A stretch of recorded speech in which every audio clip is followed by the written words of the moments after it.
What's up guys, this is me Lovejeet Arora. स्वागत है आप सभी बच्चों का आज की इस क्लास के अंदर। तो आज हम लोग द मोस्ट इंपॉर्टेंट डिफरेंस जिसमें बच्चों को बहुत सारा डाउट रहता है, सॉर्ट एंड सॉर्टेड, जिसके बीच में हम लोग अंतर है जो देखने वाले हैं। तो चलिए 5 मिनट की इस क्लास के अंदर स्वागत है और स्टार्ट कर चुके हैं हम लोग सॉर्ट एंड सॉर्टेड को। अब देखिए सॉर्ट एंड सॉर्टेड, बेसिकली नाम से मुझे क्या चीज पता चल रही है, अंतर बाद में पता करेंगे, पहले सिमिलैरिटी क्या है। देखो सिमिलैरिटी है कि दोनों अपने नाम की तरह बिहेव कर रहे हैं। क्या कर रहे हैं? दोनों सॉर्टिंग कर रहे हैं। मतलब अगर आप बात करोगे लिस्ट की, तो मुझे अगर उसको असेंडिंग ऑर्डर में सॉर्ट करना है, डिसेंडिंग ऑर्डर में सॉर्ट करना है, तो मैं यूज करूंगी सॉर्ट फंक्शन का। अब आप कहोगे सॉर्टेड, बिल्कुल हम सॉर्टेड को भी यूज है जो कर सकते हैं। दोनों के रास्ते कब अलग अलग हो जाते हैं? दोनों के रास्ते अलग अलग होते हैं जब हमें यूज करना है। कब, किस पर्पस के लिए हमें यूज करना है, तब दोनों में डिफरेंस जो आ जाता है। अब डेफिनेशन की तरफ जाते हैं जहां से हमारा डाउट क्लियर होना स्टार्ट होगा। सबसे पहले बात करते हैं सॉर्ट फंक्शन की। ये क्या करता है? Sort the elements of the list, ascending descending दोनों में, किसी भी ऑर्डर में।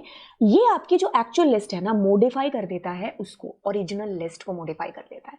बात करेंगे सॉर्टेड की, ये भी काम तो वही कर रहा है असेंडिंग ऑर्डर में, डिसेंडिंग ऑर्डर में, बट एक्चुअल लिस्ट को ये नहीं छेड़ता है। ये सिर्फ आपको एक नई लिस्ट सॉर्ट करके दे देता है, चाहे वो असेंडिंग हो या डिसेंडिंग हो। आपको ओरिजिनल लिस्ट में कोई चेंज नहीं करता है। क्या करता है? आपकी लिस्ट लेता है, उस लिस्ट को सॉर्ट कर देता है और फिर आपको वो रिटर्न कर देता है। एक्चुअल लिस्ट को छेड़ता ही नहीं है। मतलब एक तरीके से उसने अपने अंदर ये कॉपी की, उसको सॉर्ट किया, देन आपको रिटर्न कर दिया। और सॉर्ट जो फंक्शन है उसका कुछ भी रिटर्न नहीं होता है, ये एक्चुअल लिस्ट को ही सॉर्ट करता है। अब ये एक्चुअल ओरिजिनल ये क्या चीज चल रही है, चलिए इसको क्लियर करते हैं विद एग्जाम्पल। चलते हैं पाइचार्म के ऊपर और यहां पर एक लिस्ट लेते हैं जिसमें रेंडमली कुछ भी डेटा पुट किया जा रहा है। Okay, so this is your list. Let me put few more records. Yes. अब मैं क्या करती हूँ, यहाँ पर p डॉट सॉर्ट फंक्शन का इस्तेमाल करती हूँ और मैं करती हूँ इसको प्रिंट। अब देखिए मैं इसको प्रिंट करूंगी तो आपको ये असेंडिंग ऑर्डर में सॉर्ट होकर के मिल जाएगा। शाबाश। अब व्हाट अबाउट उस टाइम के लिए जब मुझे इसको डिसेंडिंग ऑर्डर में सॉर्ट करना हो तो देखिए यहां पर एक एट्रीब्यूट लगेगा जिसका नाम है रिवर्स। अब जब आपने रिवर्स ट्रू किया तो क्या होगा, जो कि ऑटोमेटिकली फॉल्स होगा। जैसे आपने इसको ट्रू किया तो इसने डिसेंडिंग ऑर्डर में डेटा को सॉर्ट करके आपको दे दिया। और अगर मैं यहां कुछ नहीं लिखती हूं, मतलब यहां पर अगर मैंने फॉल्स दिया, ठीक है, और अगर मैं यहां कुछ नहीं लिखती हूं तो क्या करेगा, बाय डिफॉल्ट रिवर्स फॉल्स रहता है। तो यानी कि आपका डेटा असेंडिंग ऑर्डर में सॉर्ट हो जाएगा। डिसेंडिंग के लिए आपको reverse is equal to true property करना पड़ेगा। तो आपको ये चीज समझ में आए कि what is the use of sort function. Sort function actual original जो हमारी लिस्ट है, कौन सी भाई, ये वाली लिस्ट, उसी को सॉर्ट करता है। अब एक्चुअल लिस्ट को देखने के लिए भी हम क्या कर सकते हैं, एक फंक्शन का इस्तेमाल कर सकते हैं जिसका नाम है आईडी फंक्शन। अब आईडी फंक्शन क्या करता है, आपकी जो लिस्ट जहां पर मेमोरी में प्लेस है ना, उसका एड्रेस आपको रिटर्न करता है। तो आप देखो सॉर्ट होने से पहले और बाद में वी हैव सेम एड्रेस, तो यानी कि एक वही लिस्ट है जो हमारी सॉर्ट हुई होगी, एक्चुअल जो लिस्ट है। अब बात करते हैं यहां पर हमारे सॉर्टेड फंक्शन की। सॉर्टेड फंक्शन रिटर्न करता है डेटा, ठीक है, पहली चीज तो रिटर्न करता है, तो या तो हम रिसीवर लगाएंगे और या फिर हम क्या करेंगे, प्रिंट के अंदर लगा देंगे, जो मैंने अभी लगा। जैसे हमने एग्जीक्यूट किया, हमारे पास में कुछ इस तरीके से रिकॉर्ड आया।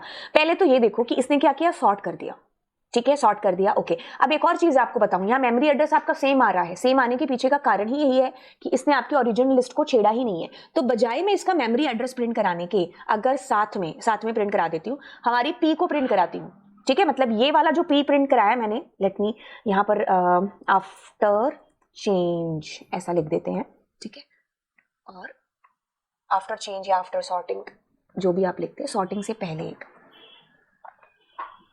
जिसे क्लियर हो जाएगा ये एड्रेस सेम क्यों आ रहा है, क्योंकि ये तो डेटा रिटर्न हो रहा है ना, यहाँ पर एक्चुअल लिस्ट को उसने छेड़ा ही नहीं। तो चेंज से पहले और चेंज के बाद हम एक ही हैं, क्योंकि यहाँ पर सिर्फ आपका डेटा आपको रिटर्न हो रहा है। तो बेटर अंडरस्टैंडिंग के लिए काम और करते हैं, P2 is equal to sorted, उसके अंदर P डालते हैं, ठीक है। अब P2 का एड्रेस देखते हैं कि क्या होगा। तो गाइस P2 का address is different. Are you getting guys क्या चीज हो रही है यहाँ पर? बड़े ध्यान से देखिए, आपके पास एक लिस्ट है जिसका आपने एड्रेस प्रिंट कराया कि भाई this is the memory address, तो चेंज से पहले इट वाज दिस। अब आपने उसको सॉर्ट कर दिया, तो सॉर्टेड फंक्शन रिटर्न करता है लिस्ट, एक्चुअल लिस्ट में कोई चेंज नहीं करता है। तो उसने P2 में डेटा डाला और P2 यहाँ पर बदल चुका है। और अगर आप P2 को यहाँ प्रिंट कराओगे तो उसमें बदला हुआ रिकॉर्ड ही आपके पास आएगा, यानी कि सॉर्ट हो चुका होगा। तो आपका जो सॉर्टेड फंक्शन है उसको कोई लेना देना नहीं है एक्चुअल के साथ में, तो वो आपको बस रिटर्न करेगा। और दूसरी चीज, सॉर्ट फंक्शन लिस्ट का है और सॉर्टेड जो फंक्शन है वो आपका ट्यूपल के साथ भी चल जाएगा। देखो tuple is immutable but I am using tuple यहाँ पर। अब मैं जैसे ही इसको एग्जीक्यूट करूंगी गाइस, आपके पास देखो यहाँ पर क्या था, एक ट्यूपल था। अब जब आपने आंसर पाया तो एक लिस्ट में आया, तो आपको ये चीज जानने की जरूरत है कि सॉर्टेड फंक्शन आपको हमेशा आंसर लिस्ट में रिटर्न करेगा। सॉर्टेड फंक्शन पाइथन का फंक्शन है, तो हम इसको डिक्शनरी के साथ स्ट्रिंग के साथ, ट्यूपल के साथ, लिस्ट के साथ, सबके साथ यूज कर सकते हैं, क्योंकि ये एक्चुअल डेटा में कोई चेंज करता ही नहीं है। तो ट्यूपल और स्ट्रिंग को घबराने की जरूरत नहीं है, उनका नेचर इम्यूटेबल है, तो इसको छेड़ेगा ही नहीं। उसकी कॉपी ली, उसको चेंज किया और लिस्ट में आपको आंसर रिटर्न करके दे दिया, ठीक है। लेकिन यहां पर जब हम सॉर्ट फंक्शन की बात करते हैं, ठीक है, तो सॉर्ट फंक्शन किसका है, लिस्ट का फंक्शन है। तो अगर मैंने ये किया तो ये मुझे एरर देगा, क्योंकि ये फंक्शन कुछ रिटर्न नहीं करता है, ठीक है। ये एक्चुअल में ही आपका डेटा है जो चेंज करके आपको देगा, ठीक है। एक्चुअल जो आपकी लिस्ट है वही आपकी लिस्ट चेंज होगी। आफ्टर लिखते हैं।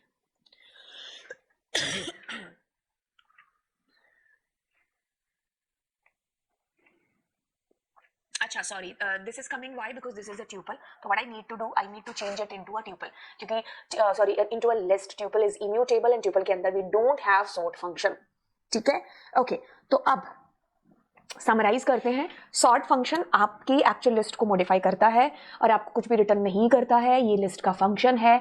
और अगर आपको करना है असेंडिंग ऑर्डर में, तो reverse is equal to true लिखना पड़ेगा, ठीक है। एक और चीज जाते जाते मैं ये भी बता दूं कि जब आप सॉर्टेड का यूज करते हो ना, जैसे मैंने कहा यहाँ, तो आपको असेंडिंग ऑर्डर में सॉर्ट हो गया। यहाँ पर भी वही चीज होगी, reverse is equal to true का मतलब है डिसेंडिंग ऑर्डर में डेटा देना।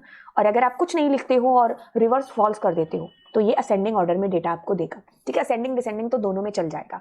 सॉर्टेड क्या करता है, एक्चुअल लिस्ट में कोई भी चेंज नहीं करता है, वो सिर्फ आपको रिटर्न करता है सॉर्ट करके। और ये पाइथन का फंक्शन है जो आप ट्यूपल, स्ट्रिंग, डिक्शनरी सब पर अप्लाई कर सकते हो, और ये आपकी नई लिस्ट ही एक तरीके से क्रिएट कर देता है, ठीक है। तो दैट्स ऑल। अब आपको मिलते हैं अगली क्लास में। ये मैंने वन शॉट में यहाँ पर डाल दिया है दोनों में डिफरेंस। तो चलते हैं और मिलते हैं आपको अगली क्लास में, और चैनल को जरूर सब्सक्राइब कर दीजिएगा। Bye bye.